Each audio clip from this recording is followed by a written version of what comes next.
Welcome to the Libertarian Leadership Academy daily live stream. Yesterday, we had a candidate scheduled to come on board, but the weather here in the Pacific Northwest was not cooperating and knocked out our power for a full 24 hours, which was actually awesome. I got to read a book, I lit some candles, read a book. It was great.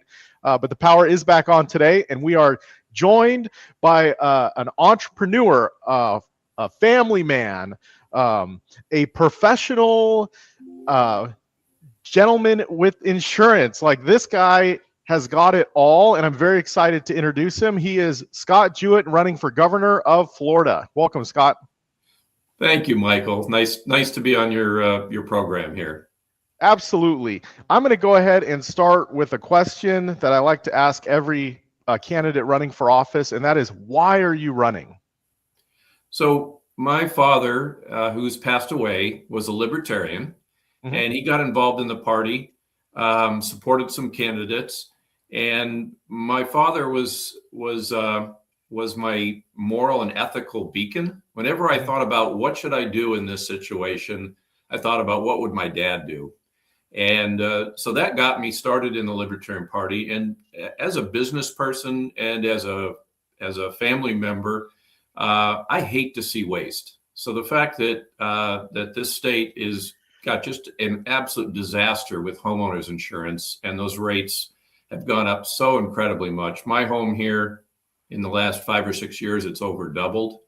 And I'm also supporting initiative to eliminate the property tax for homesteaded homeowners here in the state of Florida. We can meet all of our needs, pay the police appropriately, have our schools be exceptional, and get rid of this ongoing just rent tax on people that own their homes. I see people that have fixed income, elderly, that lose their houses because of these two outrageous expenses. Yeah, and even if you're only a few $1,000s behind, they'll still take your house and auction it off. Is that right? It absolutely is right. So, you may have your mortgage paid off, but if you don't pay your property tax, they'll take your home away. Yeah, property taxes are out of control right now. This year I paid $13,000 on 3 different properties that I own, and that's over $1,000 a month going to the government. And we homeschool, right? So we're not using the education system, right? The potholes are crazy around here. Infrastructure isn't that great. It's like, where's all this money going? Well, and the amount that they collect in property tax has gone up 60% in the last 4 or 5 years. The amount paid by homesteaded homeowners is only about a third of the collections. So if we got rid of property tax for all of us that own our homes and are homesteaded, it's just going to bring the budget back a few years. And the state was doing just fine then, and we had great police and great schools. So we can continue to do that. We just have to cut the wasteful spending. Yeah. I'm going to offer a suggestion. I agree with the ending property taxes, absolutely. But think about this. What if we just made them voluntary? Right? So the people who are like, they really want the property taxes, they want to increase it for, increase a levy to improve the schools or improve the fire department or whatever, they vote yes. Guess what? They can pay more. And then for those people who are on a fixed income, they can't really afford it. They're choosing between food or paying their property taxes, or paying their mortgage and paying their property taxes, or car payment, property taxes, right? They're able to say, you know what? We can't afford this, so we're just going to opt out of this increase. What do you think about that? I call that libertarian brilliancy. And you know what? I think highly of most people. I think some of the most charitable people I know have a lot of money. So I think those that have can give, and if you don't, it's prohibitive. So I like that idea. I don't know how that gets put into action. But I think we should start with getting a single initiative on the ballot here in November that allows people to say, I don't want to pay my property tax anymore, and let's stop these elderly and fixed income and poor people here in the state from literally losing their homes. Yeah, absolutely. That is a travesty, especially if they own it outright. They've they've already paid into it many years of their lives, and a lot of people on fixed income, they just can't afford the increases. Like, I am selling 2 of the properties because I just can't afford it. And then our government here in Washington state, they just allowed local governments to triple the increase. Like, they just opened the cap. It used to be 0.1%. Now they can triple the amount, 0.3%, and it's just going to keep going up and up and up. So instead of hanging on to these properties and building wealth for my family, I listed them on the market to sell them because I just can't afford it. Yeah, I'm And it's sorry to hear sad. that. And here in the state of Florida, it's the local, the city governments that are collecting these property taxes, and there's a lot of wasteful programs being funded. Oh yeah, because they're rife with money, and you got their pet projects and their friends and collaborators, and we just need to stop it. yeah, absolutely. So you have a very interesting background, and I'd like to ask you about this because you're a CEO. You've been a CEO for multiple companies. Can you talk a little bit about that? Yeah, I've been most of my career in the franchising industry, and been the CEO of a number of franchises. The one that, as soon as you mentioned being a CEO, the one that resonated with me was I was the CEO of a company when 9/11 happened, and we had been doing some testing to protect Americans against terrorist attacks. And I was actually called by the Department of Defense to tour the Pentagon building right after 9/11. I went in there; they were still digging out, and they said, "How do we protect this building against future attacks?" And I got to tell you, Michael, it was the most positive feeling out of being a CEO that I could ever imagine. To be there, I actually invented and patented the solution for the U.S. Pentagon. We protected the entire building. They did a whole bunch of news around this. I was on the Discovery Channel, but just to know that I was helping protect that building, the most important building in America, almost, right, against a future attack, was just one of the highlights of my career. Awesome. On your website, you talk about leading the new Libertarian 2.0 party. Can you talk a little bit about what you mean by that? Yeah. So, it struck me in getting involved in the Libertarian Party, and I was a delegate in Washington, D.C., and working with Mike Tremont's campaign for the presidency. And we really just don't get a very high percentage of the vote in almost any area in America.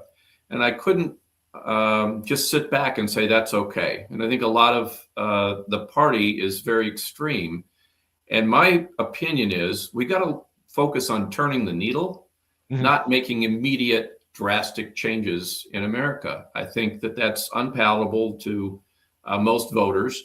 And so I support all the libertarian ideals, but I think we've got to start by just turning that needle a little bit and getting in the right direction instead of aggressive, drastic changes that make it difficult for voters to jump aboard.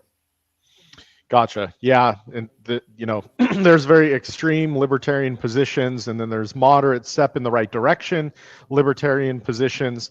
I support libertarian candidates across the board. I think there's too much infighting when it comes to this, like moving the needle or turning the dial all the way, right? And I support candidates at all different angles, and I believe if we just did that, right? If a candidate wants to be extreme, go for it. If a candidate wants to be more moderate, go for it. Like, it's all good to me. So what your idea is for Libertarian Party 2.0 is to just move the dial on issues, right? Step in the right direction. Yeah, and some issues I want to take drastic action on, like the homeowners insurance and the property taxes. A pure libertarian perspective is, that people can do whatever they want as long as they're not hurting others. But I can't see myself being okay with letting somebody who doesn't have enough money for medical care to die on the streets, or somebody that can't afford housing to not have any help at all.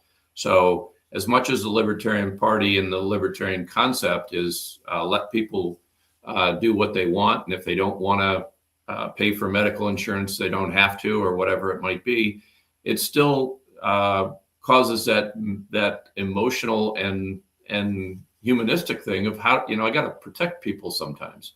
So Sure. there are people that need help. There was a woman that was in my Starbucks every morning who was homeless.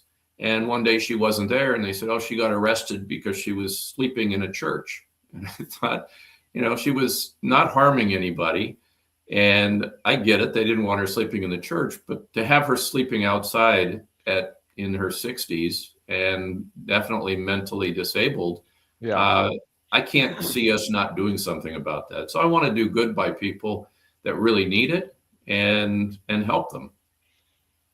Gotcha. Yeah, I agree with you 100%. What do we do in those situations like that? Obviously, she's 60 years old. She doesn't have any income. She's, mentally handicapped to where, she obviously can't function in society. She might have destroyed all of her relationships, right? What do we do at that point? Well, yeah, and that's where turning the needle makes sense, right? There's certain people that need help. I don't see where 1 in 8 Americans needs food supplied to them. That seems extreme, but there are people that just don't have the mental capacity to earn money for themselves, take care of themselves, get off the streets, and I think we need to do something about it. So I think we need to cut back these programs and be a little more selective about who we help and make sure that it's those people that truly need it. Yeah, absolutely. So basically just checking in on them, making sure that the ones that are taking advantage of the system that are also capable are no longer taking advantage of the system, right? It just seems like, and not just people, but it seems like there's a ton of politicians and NGO organizations that are also taking advantage of the system and, getting all this taxpayer funds. And, I saw a report somewhere like all these NGOs, they're spending 90% of their revenue from the tax dollars on salaries, right? That's not actually going to the Right. people that they're claiming. In Seattle, we have $1 billion homeless infrastructure, and it's growing. The amount of homeless people are growing, and the money's not actually going to the people who need it. It's going to pay salaries.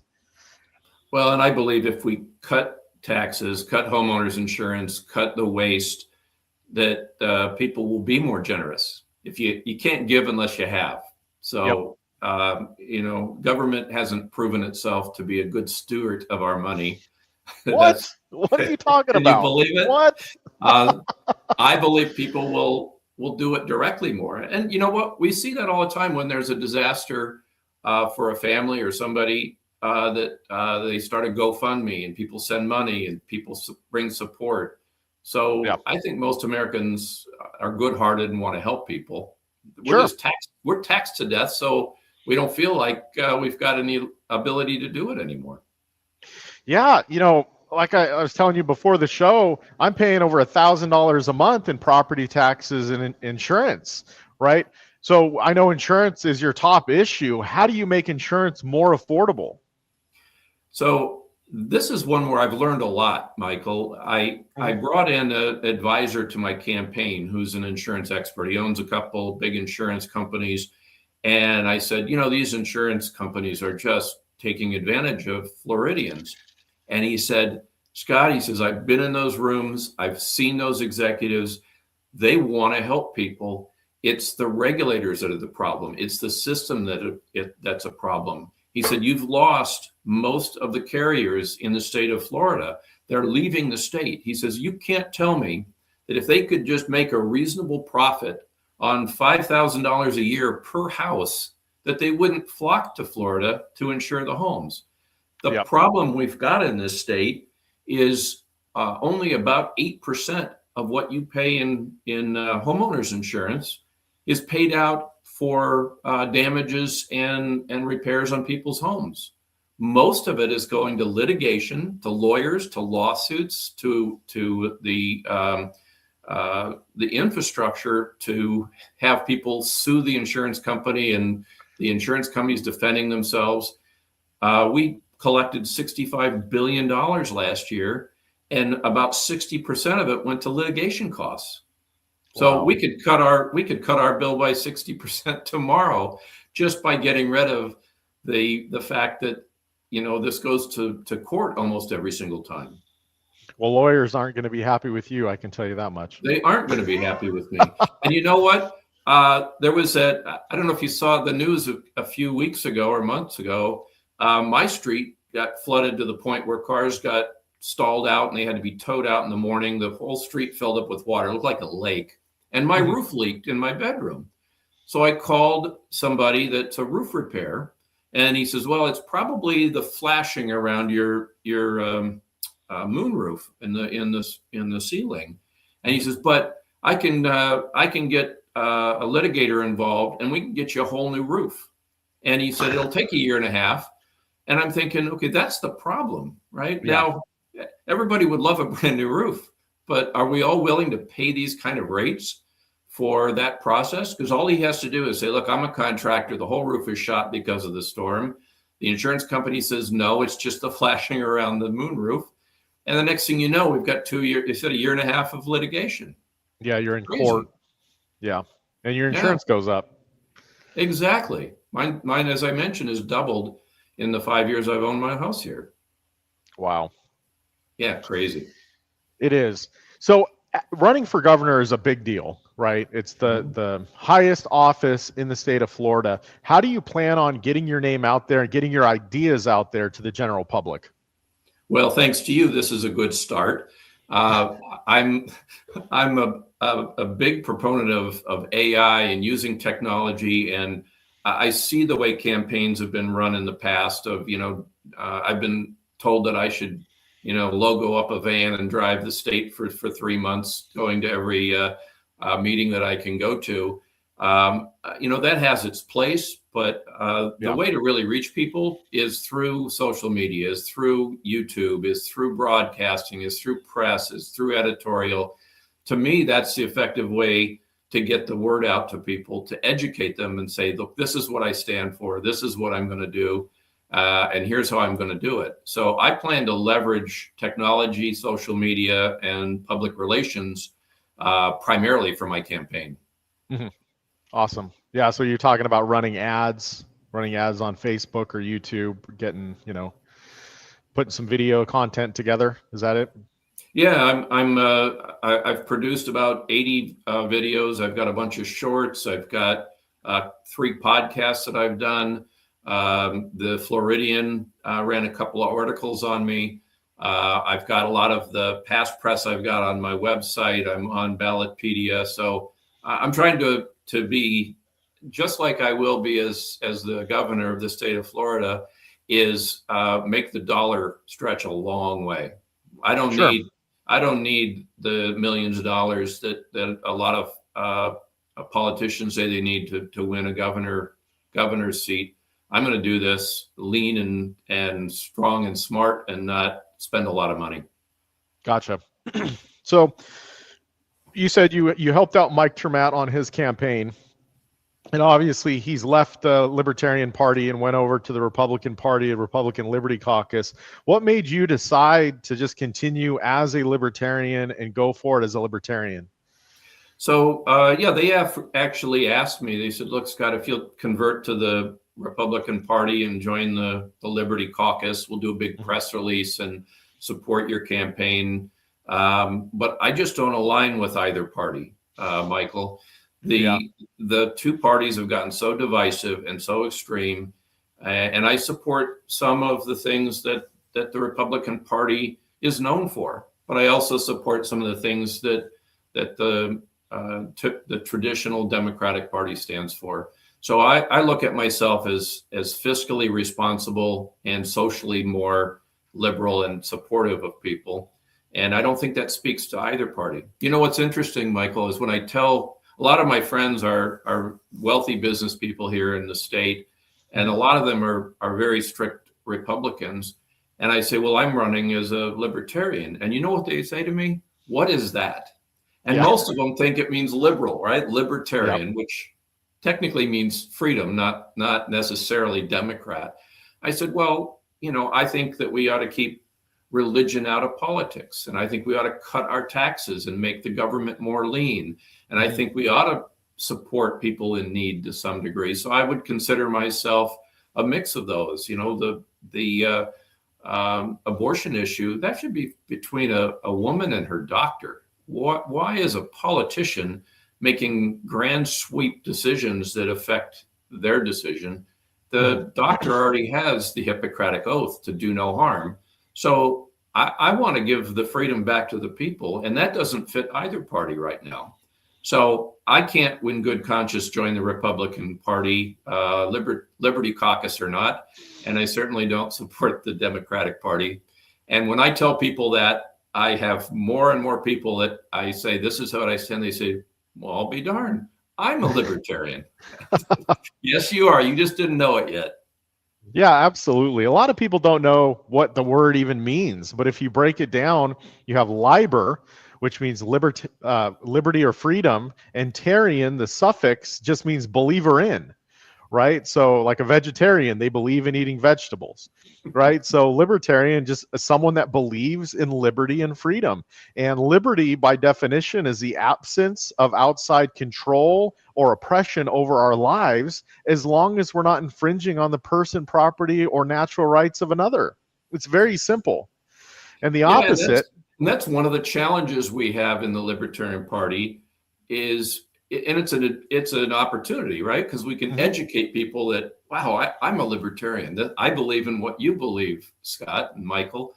But it also takes a lot to educate people. You got to get out there. So it's incumbent upon all of us, and you're doing a great job of this, of letting the word be known, what we stand for, where we are. And I do hear that the Libertarian Party has its infighting or conflict. I think we're past that now. I think just stay away from it. Stay away from the infighting. There's no reason for it. We're all on the same team here. We all want the same things, whether we're extreme libertarians or more moderate. I think we can all agree that the concept of liberty and freedom, we can all agree on. Yeah, absolutely. A lot of people think the political spectrum is Republican on one side, Democrat on another side, but that's not true. It's libertarian on one side, authoritarian on the other side, because authoritarian just means you believe in the authority of the state, of someone else's authority to control your life. So that's the two polar opposites there. And then closer to the authoritarian side is you have Democrats and then you have Republicans. So, but and here's the opportunity here in Florida. About a third of our voters are neither Republican nor Democrat. They're Green Party, they're independent, they're libertarian. So if we can get them to support me and just pull a little bit from the other two parties, right? Just convert some of the Republicans, Democrats that believe in what we believe in. We've got a really good shot to make history. Absolutely. I'm going to be the first governor of any state in the history of the United States that's a libertarian. Well, I think you should do your next video as what is a libertarian and why people should support your campaign. Like that should be the video that you put out there. We've got a gubernatorial candidate here in Washington State, and we've started spending $5 a day on Facebook ads, and the page has grown by 700 people just in the past couple of months, just spending $5 a day, just sponsoring different posts and trying different things out. That could be something that you guys do just on Facebook. We're not even doing YouTube ads or, X or anything else like that. And just $5 a day. So it's super reasonable. Well, that's great management. Yeah, that's lean. There we go. But at least the message is getting out there. Done. And see, there you go. You don't have to spend a lot. You look at, I just get frustrated when I see waste. I just can't stop thinking about it. I'll tell you a funny story. I had my neighborhood is lined with big trees, and they are growing up and getting close to the to the power lines, and then so they go up there and trim them. And one day I got a letter from the city here. It said, we need to cut down the tree. It's going to interfere with the power lines. And it said something about $750. And I thought, what, they're going to charge me to take out the tree in front of my house? Well, it turns out they paid me $750 for the right for them to take the tree on their own property. It's on the city's property, and take it down. I've never heard of that. They removed the government actually paid you money. Wait, it gets better. They took the tree out. And as they're cutting it down, the police show up at my door and said, your neighbors called. You didn't get a permit to take the tree out. I said, oh, it's not my tree. I'm not taking it out. So here's the police wasting their time. Yeah. 3 months later, Michael, you will not believe this. We're at home. We hear some noise out front. The city is out there with big trucks and cranes. And my wife went out and said, what are you doing? And they said, we're insulating the power line so your tree doesn't hit the lines. My wife said, but the tree was taken out 3 months ago. And the guy shrugged and he said, well, it's in the budget. So after they took the tree out, there's nothing near the power lines. They're all wrapped in insulation. That must have cost, to take the tree out and then insulate those lines, must have been $30,000 or $40,000. There was whole teams out there. So it's mismanagement, no common sense, no logic whatsoever. What a waste, right? Yeah. And then you drive down 95. I've lived here for 10 years now. The same spots have been under construction. Nobody's doing anything on them. All these people are waiting in traffic. Mm-hmm. And Michael, I can't think of an easier thing to build than pouring concrete and letting gravity flatten it out, right? So why these aren't just fixed and we just go on, I don't understand. I think it's just poor management, waste, government bureaucracy that's causing most of the things that we could easily fix here in this state. Yeah, so I live in coastal Washington, just north of Long Beach, Washington. And if you drive up and down, there's two main roads, and you drive up and down, and there's trees on either side of the road. And every year, multiple times a year, the power goes out. There were 5 trees that went down yesterday on the power lines. And It's just like, and you can see, like, there, trees all the way up and down the road, and it's happening multiple times a year. And it just seems like the government is okay with it, letting the trees just fall on the power lines and just calling it good. Well, come to Florida and they'll take the tree out and then they'll protect the wires anyways. Yeah. Waste more money. Yeah, we'll waste the money twice. I did have a beautiful tree out there. It's kind of sad that it's gone. Yeah, knowing that they were just going to come and insulate the power lines anyways, like they could have just done that. Yeah. So let me ask you this. Do you have anything, we're coming up on 30 minutes. Is there any other message that you'd like to share? How do people find you? How do they get involved with your campaign? Yes. So my website is Scott Jewett, ScottJewett.com. I've got lots of information there. I would love support. So click on the donate, even if it's $5 or $10. Get involved. Make your voice heard through getting me elected to be the governor of this state. I guarantee you I will run it efficiently with compassion. I will watch every nickel. I can't stand waste. I'm a good business guy. I know how to control those things. I will fix this disaster of homeowners insurance, I promise. And if I have anything to do about it, we're going to get that initiative in front of the voters in November to eliminate property tax on homesteaded properties. There's no reason we can't do that and have stellar police departments, the greatest schools in the nation. We've got plenty of property tax from commercial buildings and people that are out of state. So that's why they should support me, because I will save them boatloads of money on their homes and improve the efficiency of this state drastically. Gotcha. Okay, so let me ask you this. Homesteaded property, what does that mean? So the state of Florida has homestead laws, which means that your home is protected from a couple things. One is from litigation or collections. So In other words, people can't have their homes taken away because of some kind of a lawsuit or debt or something like that. And the other thing it does is it has some kind of caps on property taxes for existing homeowners. So there's only a certain amount it can increase every year.